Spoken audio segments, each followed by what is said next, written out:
नमस्कार मित्रांनो, लग्नानंतर होईलच प्रेम या मालिकेच्या येणाऱ्या पुढील भागात आपल्याला खूप मोठा आणि जबरदस्त असा ट्विस्ट पाहायला मिळणार आहे. येणाऱ्या पुढील भागामध्ये पाहायला मिळणार आहे की आता जेव्हापासून काव्याने आता गुरुजींची भविष्यवाणी ऐकलेली असते ती खूपच रडत असते, कारण तिला भीती वाटत असते पार्थ आणि रम्याचं लवकरच लग्न होणार आहे.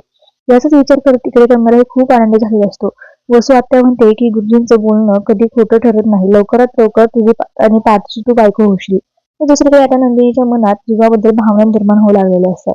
खरं तर नंदिनी पहिल्यापासून जीवावर खूप प्रेम करते, पण ती दाखवत नाहीये. इकडे मालिनी आता जीवाला घरी बोलावते, कारण तिने सगळ्यांना गुरुजींकडे पाठवायचा निर्णय घेतलेला असतो.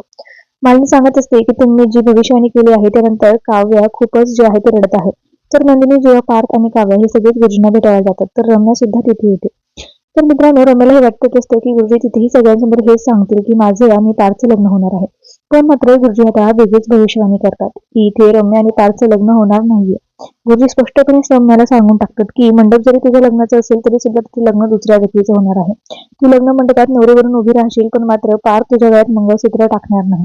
तर इकडे काव्याला आता खूप आनंद झालेला असतो, कारण पार्थ काव्याच्या गळ्यात मंगळसूत्र टाकणार असतो. रम्या चिडूनच म्हणते की गुरुजी तुम्ही तर सांगितलं होतं की माझं आणि पार्थचं लग्न होणार आहे. तर गुरुजी म्हणतात की मी हे म्हटलं होतं की पार्थच्या पत्रिकेत 2 लग्न आहेत आणि ते दोन्ही लग्न एकाच व्यक्तीसोबत सुद्धा होऊ शकतात.